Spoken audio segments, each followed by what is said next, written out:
gentlemen, may I have your attention, please?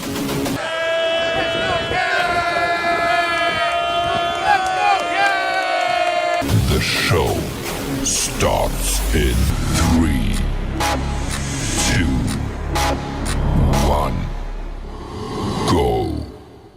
Good morning, CaneSport. It's August the 3rd, 2023. I'm Gary Ferman, the publisher of CaneSport.com, joined once again by our ever-popular managing editor, Matt Shodell, as we discuss the news of the day. And Matt, day 3, I guess now, of Cane's camp is behind us. Well, no, day 2 rather. We're gonna get to day 3 tomorrow morning. I'm getting like all my days confused. It's weird, to have a day off 2 days into camp. It's hard to mentally adjust to that. But anyway, so we've got two days of camp now in the books, and we've had a chance to start getting some glimpses of some different players and take a look at different things. And obviously, it's a very uplifted environment down there in Coral Gables. Everyone's very excited to be back on the field. Just your general thoughts as we get going here this morning after the first 2 days. Well, first I want to give a message out to my haters, because I've been noticing that on the YouTube channel. So Mom, please stop posting about me on the YouTube channel. It's not positive. I assume that's you under your different handles saying how annoying I am. Well, no, I think you have some lovers, and I think you have some haters. Just listen, like I have lovers and haters. Like we all have lovers and haters. I mean, look, I showed up at practice yesterday, and the media all gathers around for, 20 minutes before they let us in or whatever. And we just chit chat. And, quite honestly, I think the media in general are negative people. We're just negative people. Like, that's the disconnect we have with society. It's why we're reporters. We're not normal, happy human beings.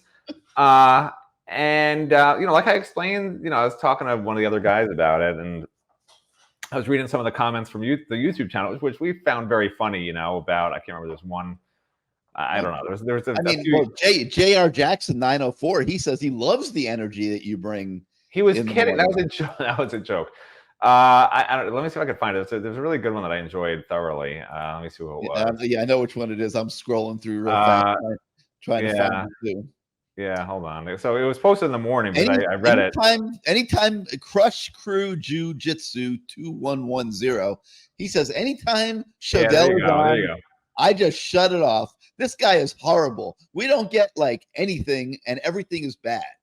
Yeah, to which I responded, so you agree that everything is bad, including Shodell? I 100% agree. That's what I wrote.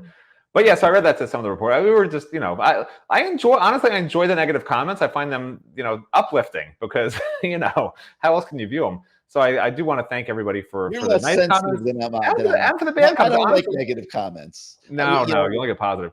But look, feedback's great. I don't like them. I didn't say I get way more negative than positive. I mean, at the end of the day, our goal, Gary and my goal, is to give you information, try to provide entertainment that's not too annoying, and maybe once in a while make you think about how happy you should be based on how negative and upset we are. If, like I tell you, it's Stockholm syndrome. Miami's basically kept me a prisoner for 19 years. How would you feel if you're actually covering this team? You guys all go to your jobs. You're working wherever, and hopefully you enjoy your jobs. But like, your job isn't like losing. Like, your job isn't a program that's just been losing and being crushed and had its soul crushed for basically 19 straight years. Year after year. Yeah. And like, people don't understand. This is where I've been built. Gary at least was at UM when they were winning championships, covered the team when they were winning championships. I started covering the team. They won the championship the first year I was here. It was the greatest thing in the world. I was at the Rose Bowl. It was amazing. I mean, you talk to the players afterwards. It was fantastic.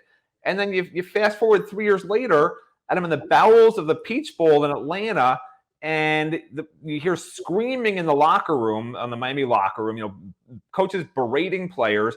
Police start ushering us away because we're all gathered outside the locker room listening to this total disaster, which, to me really was the culmination of the start of the downfall. The whole program fell apart in one locker room, essentially. When they fired half the staff. They fired half the staff, yeah.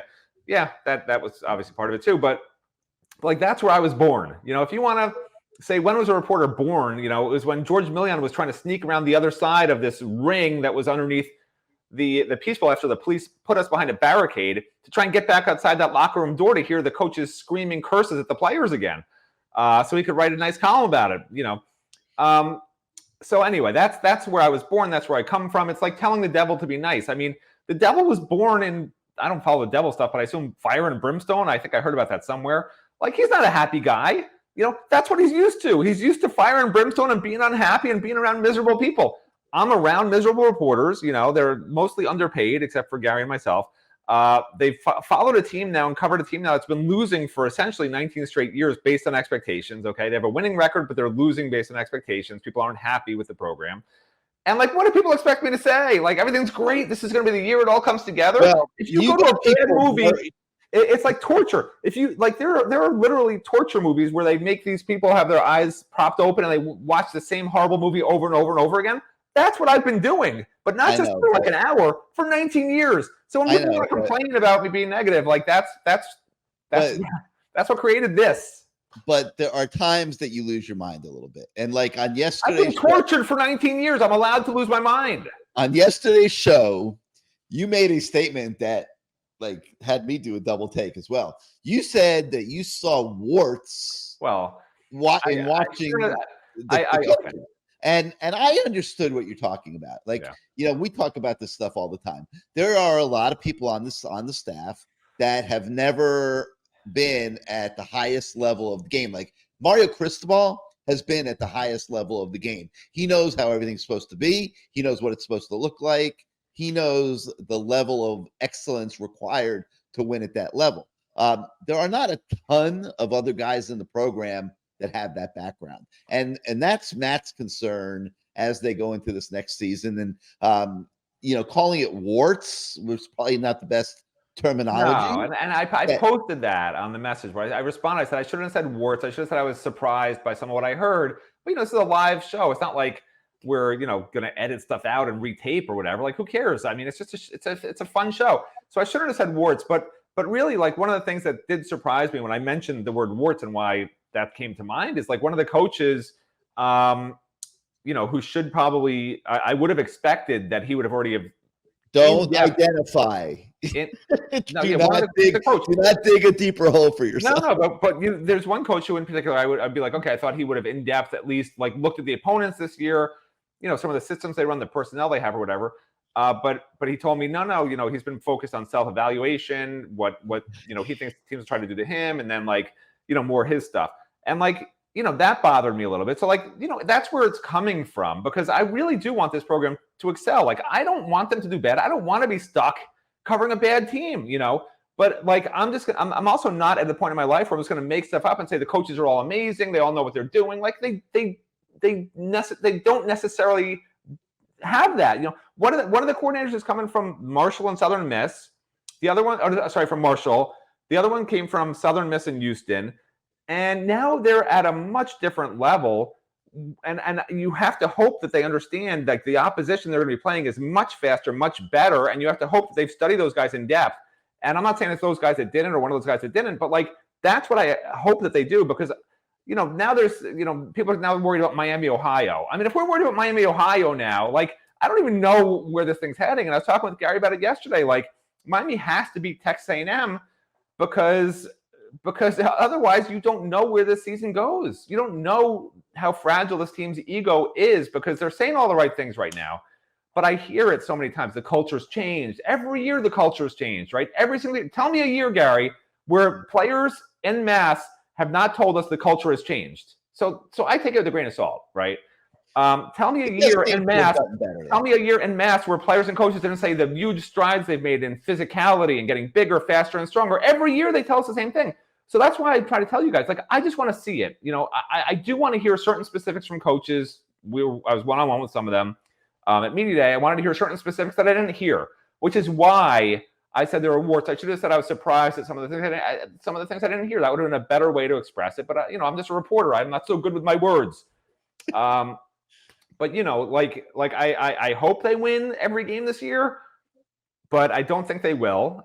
And like, it is what it is. People want me to be positive. If you want me to be positive, I'll rattle off some positive things, Gary. I mean, there are definitely a lot of positives I see, and I'm happy to discuss them. That was the initial question I asked you before you went on this rant. Well, I don't listen to what you're talking about half the time. What did you ask me? So what positives have you seen the first 2 days? Oh, that is what you asked.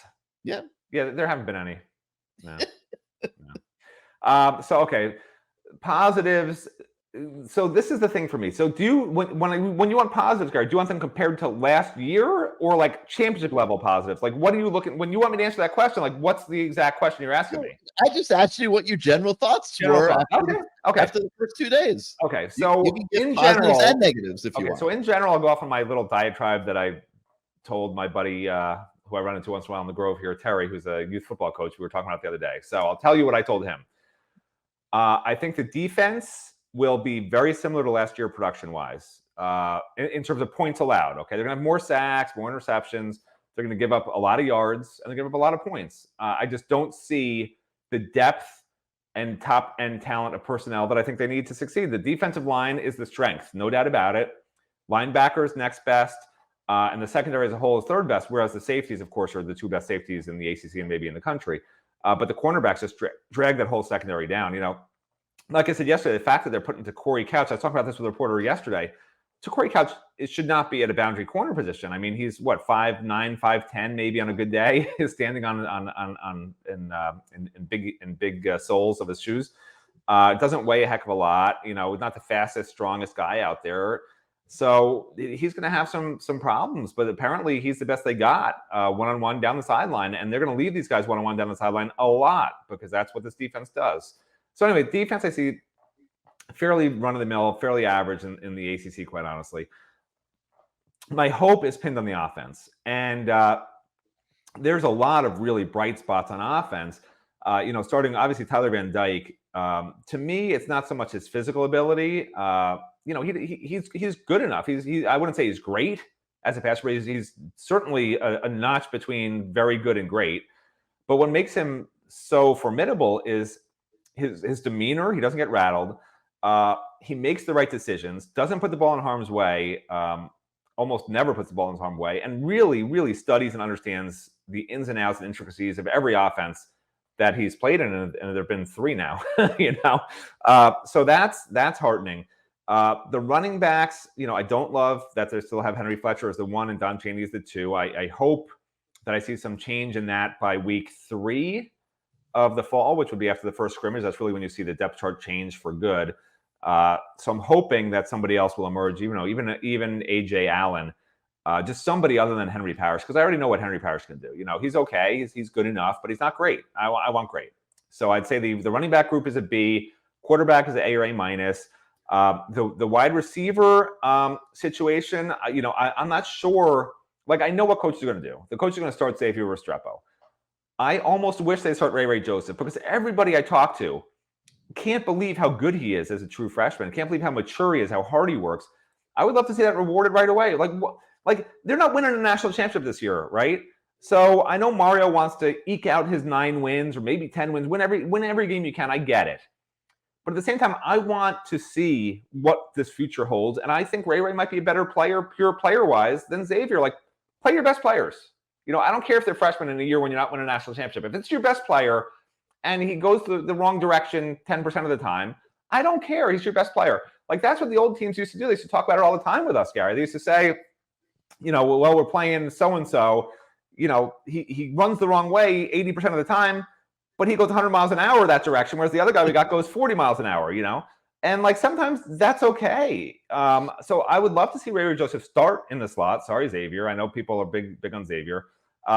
You know, I know people think Jacoby George might be a big-time playmaker, and he might. He looked really good in the spring. Of course, they're just in shorts in the fall, so it's hard to tell. But he doesn't look physically different to me than he did in the spring.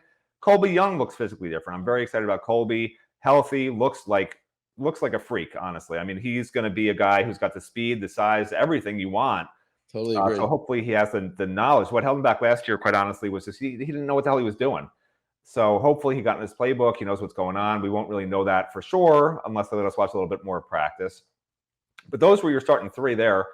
So the receivers overall, you know, I think they be B plus, somewhere in there. There's no real number 1 guy. But if Ray Joseph starts, I'm telling you, like you watch some of that film of that Houston guy Tank Dell, and like Ray Joseph can have a 1,000-yard season if he starts and plays 80% of the reps. I personally believe he'll have a 1,000-yard season. If like he knows what he's doing, call me you might crazy. be right. I really believe that.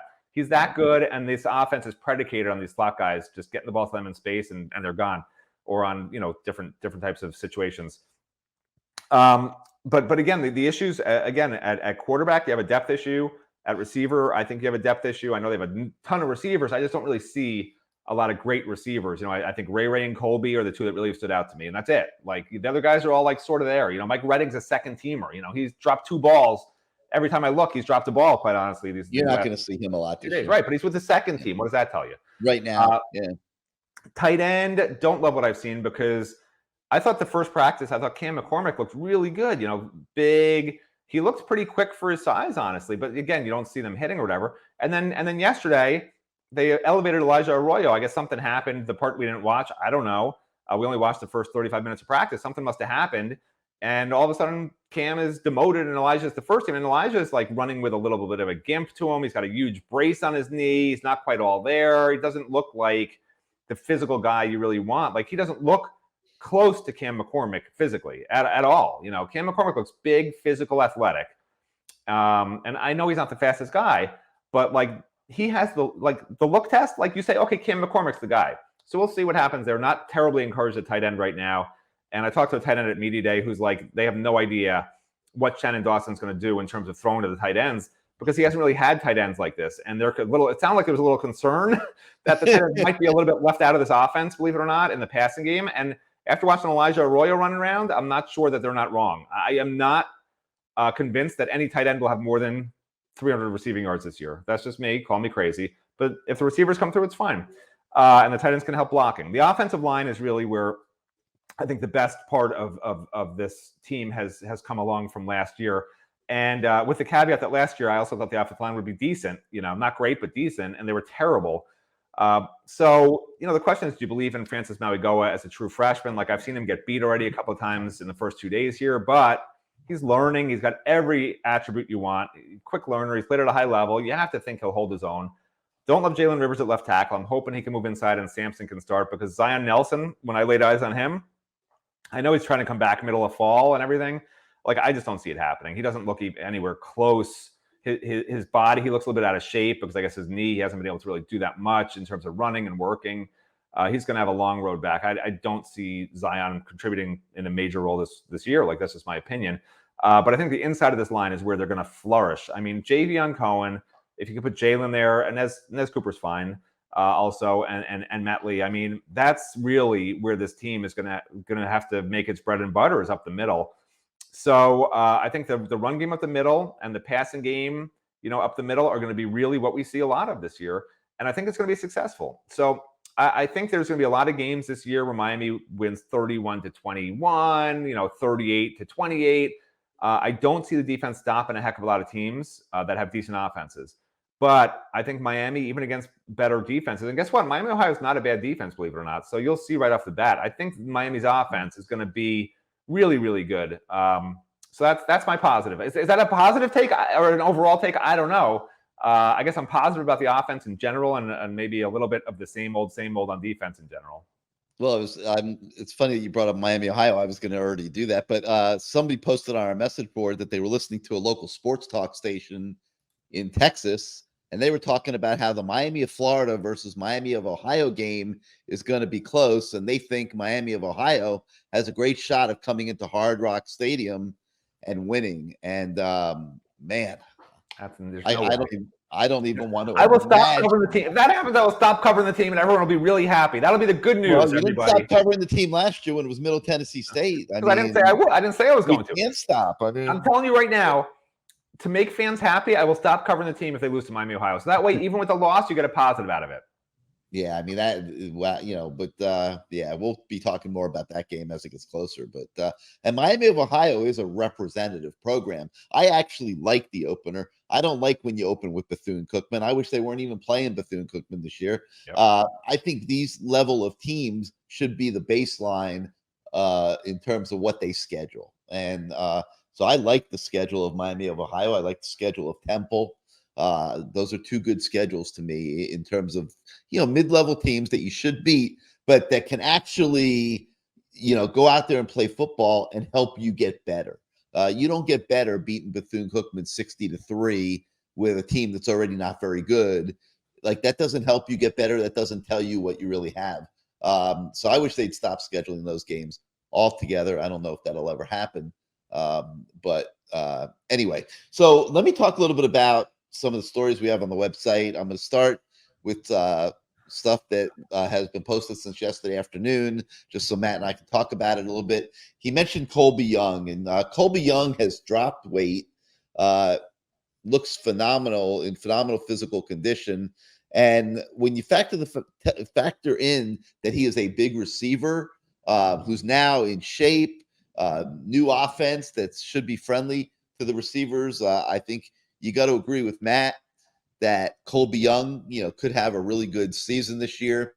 We also have a story with Xavier Restrepo, and Matt mentioned Tank Dell earlier in the show, and he was the Houston receiver. And Miami's receivers are studying Tank Dell. What did he have? He had 1,000 yards receiving last year, Matt? I think he had way more than that. I think he had way like more than 1,000. Yeah, 117 touchdowns. I don't have to look it up. I don't know. Yeah, he put up. You could look it up right now while I'm talking if you want. But he had ridiculous numbers in Shannon Dawson's offense at Houston, and I thought it was interesting. 1,398 yards, 17 touchdowns. So I was basically right. Yeah, there you go. And we don't know if a Miami receiver is going to be able to put up that kind of season, but it's interesting that they are watching Tank Dell film to get ready to execute the same plays and have a really explosive offense. So we talked to Xavier Restrepo about that, Matt. And obviously I have not admittedly watched a lot of Tank Dell. I think I will now, just to get a better feel for what these guys are looking at. I don't know if you have, but is it reality for Miami to find a single receiver that can be that explosive and put up those kind of numbers? I don't think it's a matter of that as much of a matter of what will other teams allow Miami's receivers to do. Because let's face it, we're not the only ones who have noticed that Shannon Dawson loves to throw to the slot guys. I mean, that's what he's done, throughout, because those are the easy passes, honestly, for the quarterback. You don't have to shift your feet. Everything's right in front of you. It's, it's pretty easy reads for the most part. And when, Houston's playing defense, defenses like UTSA and Rice, Sam Houston, they played some good teams also, but there's a difference when you have some really highly paid coordinators who have been there and done it and sort of know how to stop everything, versus some of these other coordinators who are just, the UCF guy or whoever, or, Temple, East Carolina, Tulsa, you name it, that maybe haven't had that experience. Like, look at this film. How do you stop Tank Dell? How do you make him go to another option?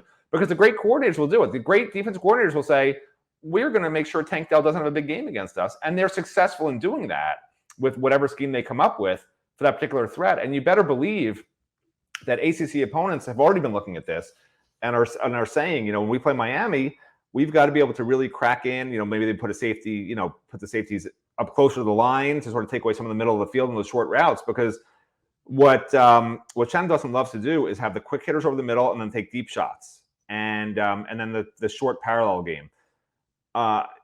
If a coordinator can take away one of those elements, fairly successfully, it makes the offense two-dimensional, and this is a three-dimensional offense the way that he likes to run it. So, we'll see. It's going to be it's always a chess game, which is why I said I really wanted Shannon Dawson upstairs, because again, he said he's going to be on the field, which is fine in terms of there's plenty of coordinators who are on the field and have plenty of success.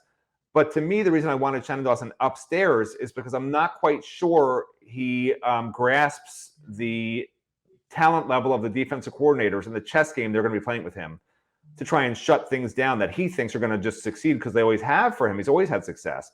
It's when you don't have success, what do you do differently? And he hasn't really had those kinds of challenges because he like I said, his system's worked fine. against average defense coordinators to below average defense coordinators for the most part. And when he comes up against really good defenses, he has had some issues at times. So I would have liked to have him up there to be able to say, oh, look what they're doing, instead of relying on somebody else who's not experienced either, probably less experienced than he is, telling him, oh, here's what I'm seeing. Because that's what he's doing. He said there's going to be someone upstairs, he won't name who, that's going to tell him, what's happening, right? So like Tulane, Tulane probably was the best defense they played last year. And they scored 24 points against Tulane last year and lost the game.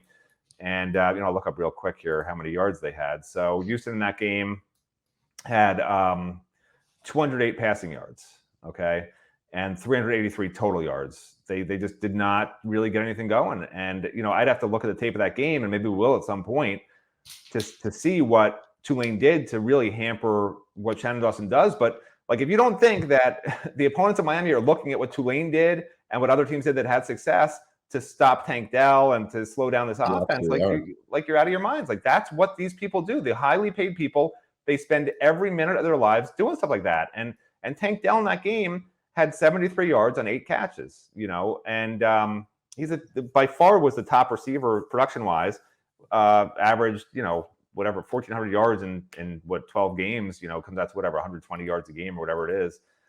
So, they did have success stopping him, and we'll have to see, how they answer. His longest catch in that game was 18 yards for Tank Dell in that particular game against Tulane. Yeah, maybe you should take a look at that game, see what they did, just for knowledge purposes. That's amazing. Yeah. That a guy that had 1,300 yards on the season was held to 18 yards. 1,400. Yeah, was held to 18 yards in that game. Not 18 yards. His longest catch was 18 yards. He had 73 yards.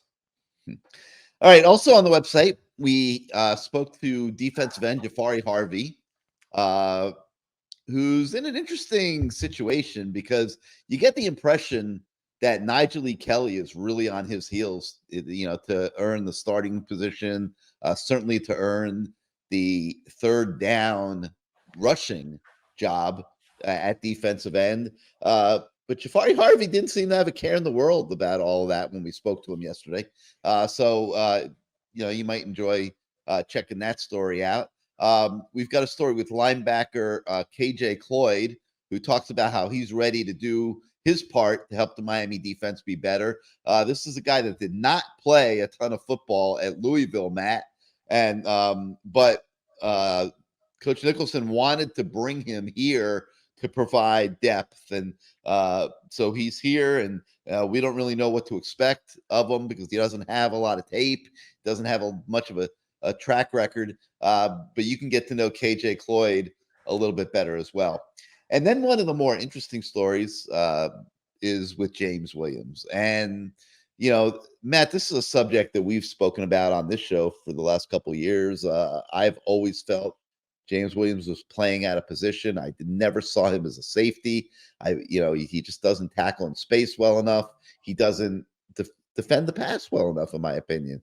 Like, how many great plays on the ball have we seen James Williams make in 2 years? Not a ton. And I always felt that he would be better suited to be in a hybrid role, outside linebacker role.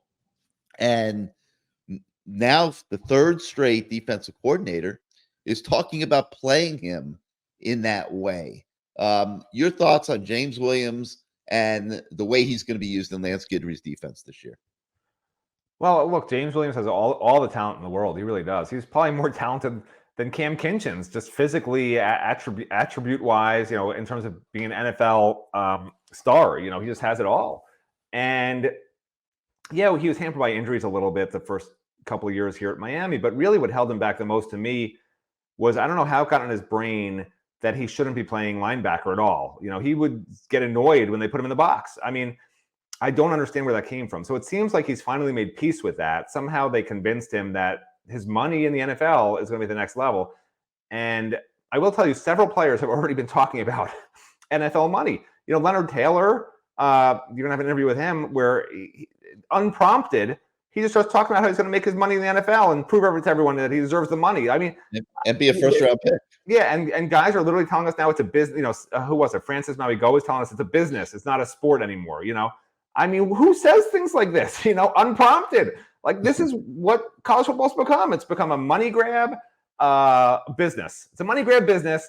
We're all fans of it. We all love money grab businesses, right? And now we go brothers are making a lot of NIL money. Yeah. Well, look, it is a business. Yeah. Well, it's a shame because it'd be nice if they got the NIL money and still, I always loved high school and college sports because the players played for the fun of it. They were playing because they enjoyed it and being with a team. I mean, you look at Division III athletes, they're working really long hours every single day. For what? They're not going to be professional players. They enjoy it. They play for the love of the sport. They play because they have fun. They like being with teammates. They like trying to win games. They like the mental part that goes into it. So it's a little disheartening when the team that I covered for so many years and the players always played because they loved it. And yeah, did they want money in the NFL eventually? Of course. But 90% of the team knew they weren't going to make it to the NFL. And they were just playing because they loved the sport, and they wanted to be with teammates and celebrate wins and hold up trophies. So it's a little disheartening to fans around the country, not just at Miami, that this is what it's become, but it is what it is. So anyway, as to your question, which was what again? What was it about? James Williams. Okay, yeah. So James, I think this is a year where he really is going to shine. Would not surprise me at all if he leaves for the NFL after this year. I really think he's poised for a huge, huge season. The way they're going to use him is perfect for what his capabilities are, I mean, he's going to be, when I was talking with Lance Guidry the other day, like he's going to be a stand-up rusher. He's going to be at weak side linebacker. He's going to be at safety. He's going to be all over the place. He's sort of like that secret guy, and he's so long, lanky, and fast and fine and can wiggle into space. His only weakness, honestly, is just tackling technique and his mentality when it comes to tackling, and also just his keeping his cool. Somebody does something to him he doesn't like, he gets a personal foul, stuff like that. But those are his weaknesses. And it seems to me, talking to him, as a group, we were the group, not one-on-one, but with a group yesterday, it seemed to me like he really has his head on a little bit differently. And like somebody had a talk with him, I don't know who, but it seems like he really gets it. Now, what's at stake, what he's capable of, instead of just thinking he's still in high school, which he was playing like last year, like he was still in high school, freelancing and body slamming guys and not wrapping up. And I know he had an injured shoulder, but I mean, plenty of guys had injured shoulders and still wrapped up their tackles. That's not an excuse. So I'm super excited about James. I think he will have a breakout season. I actually think that when the season's over, whatever lists you want to make of All-Americans or ACC, All-ACC, I think he'll be above Cam Kinchens. That's how good I think he'll be. And that's not a knock on Cam. Like, I think Cam's the best safety in the ACC. I think James is the best +1 safety in the ACC. Like, that's how good I think James Williams is. But is he a safety? Well, he's listed as a safety. Until he's not listed as a safety, he's listed as a safety. Yeah, well, I don't think he's a safety, and I think he's a hybrid and linebacker, and I think we're going to see him used, like that more and more and more by Lance Guidry, and I think it's a great move. Yeah, well, this defense has so many complexities. I mean, even yesterday, we're talking to, who was it? Did we talk to, who was the defensive end we talked to yesterday? It's all running together now. The defensive what? The defensive end we talked to yesterday. Who was it? It wasn't Nigel, was it? Jafari. We talked to Jafari. Jafari Harvey. That's who we talked to, right? Jafari Harvey. And someone's like, what do you think about playing defensive end in Lance Guidry's defense? And Jafari's like, I don't play defensive end. I'm a jack. I'm a jack. And we're like, oh, okay. And then somebody's like, what do you mean, Jafari? And he's like, I'm dropping in coverage. So, these guys, look, whatever you call it, they're doing all sorts of crazy SHHHIITTT for the children that can't spell out there. All sorts of crazy stuff that's just going to mess with the offense's heads, I mean, there's going to be defensive ends rushing and dropping and cornerbacks blitzing and covering and safeties coming up in the box and rushing from the line. And, like, nobody's going to know where anybody's going to be. It's like when Randy Shannon, everybody can handle it mentally, it's great. Right. And yeah, exactly. One breakdown and you're sort of in trouble. But it's like when Randy Shannon, I told Randy Shannon at a luncheon once, we were just talking and he's like, so what are you up to or whatever? I'm like, oh, I'm actually on I was on a 4-on-4 flag football team, not 7-on-7 because I'm not that good. There's only 4 of us. And he takes out a napkin and drew up a play for me. I remember that. And it was like all these arrows, like at the snap, you go there, they go there, he goes here, you go there, then he comes back down here, then you go back up there. It's like, what are you doing, man? Like, look at me. Do I look like I can even move more than 3 steps by the time they're throwing the ball? But that's what these guys are going to be doing. They're going to be doing crazy stuff, and I'm very excited to see it. And I think it's going to really be interesting, especially after that first game when we really look at the film and delve into the film on our end and look at what Lance Skidry does with each player. Because I think if we just pick one player the entire game who's a starter, I think we're going to see him lining up in so many different spots that it's going to be mind-boggling. Well, I mean, another story we have on the website is with Ruben. I'm sorry, not lining up. I mean, moving at the snap into different areas, different zones. Yeah. Yeah, another story we have on the website is with Ruben Bain, and he's another guy that sounds like he's going to be doing all kinds of stuff. They're trying him at end. They're using him at tackle. He'll probably be a tackle in passing situations along with Messidor. There's a lot of versatility, and this is why I'm a little excited about the season, a little bit, more so than you, is I'm seeing some of these possibilities. I mean, I'm a little thrown by some things at defensive tackle. I'm not sure I'm comfortable with where they are at defensive tackle yet, even though, they're saying the strength of the defense is the defensive line, and in a lot of ways it is. But there is a lot of versatility and a lot of options for Lance Skidry, and the offense we think is going to be pretty good. So listen, this could evolve either way. Like, it could be a disappointing season, or it could be a really, really surprisingly good season, because they do have some talent on this team this year, and they unquestionably have more talent than they had a year ago. So we have that story with Ruben Bain. We also have an interesting story with Jaleel Skinner, and you guys remember Jaleel, all the expectations that he came in with last year. There was debate: is he a 5-star? Is he a 4-star? He was regarded as unquestionably an excellent downfield threat as a tight end, but he really struggled as a freshman. Didn't really get anywhere near done what he expected to. He had problems holding on to the football, dropped a bunch of passes. And I would say that year one for Jaleel Skinner would have to be classified as disappointing. Do you agree, Matt? Would you call it disappointing? Yeah, I mean, how else would you? Right. What other word would you choose to phrase it? So we're in agreement on that. So now he's coming back. He's talking about putting his names up in the rafters. I give him credit, mad applause. He's not fazed the least by year one. He has put it in the rearview mirror, and he thinks he's coming back good enough in year two that they're going to be talking about putting his name up there in the rafters next to Cam Kinchins. So, I mean, I thought that was okay. Listen, if I started saying I was going to apply and win a Pulitzer this year, like, I would be treated for psychiatric problems. Like, I don't understand why some of these players put the cart before the horse. Like, just do it. Do it, then talk about it. It makes me crazy. Like, be a great player, then talk about being first round. Ruben Bain said he's going to win the Heisman. Jaleel Skinner is going to have his name in the rafters. I mean, you can go on and on with these players talking about what they're going to do. Like, do it. Like, the old players would just do it, Well, I take that back, actually, because one of them, Clinton Portis, would always predict how many yards he'd get before every game. But for the most part, in the old days, like, players didn't just talk for the sake of talking. Jaleel Skinner's the third-team tight end.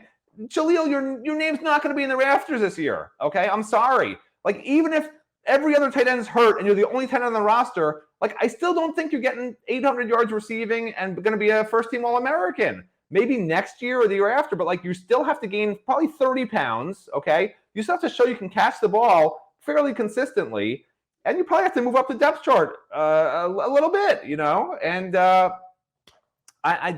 look, it's not for me. I don't understand players who just, I mean, if a walk-on may as well say to me, that he's going to be the president of the United States when he's done, winning 3 national championships in his 3 years at Miami. I mean, it doesn't make sense to me why people just say stuff to say stuff, because that's all Jaleel did. It's just saying something. You probably don't have to worry about it too much, because the way you're going, by the end of week 1 of this new season of Good Morning CaneSport, there's not going to be anybody left talking to you anyway. I want to be kicked off this show. I want to be Shodell guy. My whole plan. If I say the wrong thing, he's going to say I have warts. Listen, my whole plan is to not have to work anymore and still get paid, because if they won't talk to me, it's not my fault. You can't. I can't control that. Keep Shodell away from me. You know what the scary thing is, Gary? I swear, you go back over these shows as stupid and crazy as some of the stuff I've said has been, a lot of it's been true and it's been shown to be true. Like, that's what's crazy. I feel like that's why you still have a job. It's because you're good at what you do. no, I just create wild guesses that seem to come true. It's almost like a self-fulfilling prophecy. Once I say it, the player starts believing it, and like that's it. That's the end of that player. You know, I feel terrible. Sorry, Jaleel. I take it back. You're going to win not only All-American rafters, but you'll win the Heisman 3 straight years. Your final 3 years here at Miami. All right, and another this is a cool thing we have on the website today. It was one of my favorites. My only regret was that it wasn't longer than what it was, because when I caught up with Alex Mirabal at Media Day, we were at the tail end of things, and they were getting ready to shoo him out of the room. I think I got 6-7 minutes out of it, but God, what a phenomenal talker he is, and you're gonna really like it. There's a video with the story, and make sure you watch the video. You guys are going to really like listening to Alex Mirabal talk about his offensive line and the different kids and his expectations and those sort of things. So make sure that you check out that story today on the website as well. And the day would not be complete if we didn't have a couple recruiting stories. We catch up with 4-star edge commit Marquise Lightfoot. He tells us that his recruitment is shut down. Miami is home now. That is music to the Miami coaches' ears. They believe that Lightfoot is going to be a really good player. So make sure that you check that story out as well. If you like this show, despite the craziness of Matt, you like our YouTube channel where we've been really giving you guys a ton of content, and we try to take care of all you guys on YouTube and flip things from premium to free for you guys and stuff. But if you like our channel, hit your subscribe button, hit your like button. It helps us with the algorithms at YouTube in growing our audience. But more than anything, guys, we need everybody to subscribe to CaneSport.com. We've doubled our staff in the last year. We're giving you more coverage than we ever have in our 30-year existence. But it's your subscriptions that allow us to do what we do every day. And right now, for a few more days, we are offering a 25% off special on an annual subscription. It brings it to $74.99 for 12 months. That's like a little bit more than $6 a month. And I hope that you will find that CaneSport.com is the most ridiculous deal in the world for $6 a month. That's certainly our goal. But it's very important to us that everybody subscribe, because it allows us to fund our coverage and do all the different things that we do and keep increasing our staff and make sure that Steven and Azubi have money for their dates when they find their girls on Tinder and that, all those kind of things. So wow. Hey, it's a new generation, man. That's how young people meet each other. But yeah, so please take advantage of that special, and we greatly appreciate it. So for Matt Shodell, I'm Gary Ferman. Thank you once again for starting your day out with us, and we will see you tomorrow, everybody.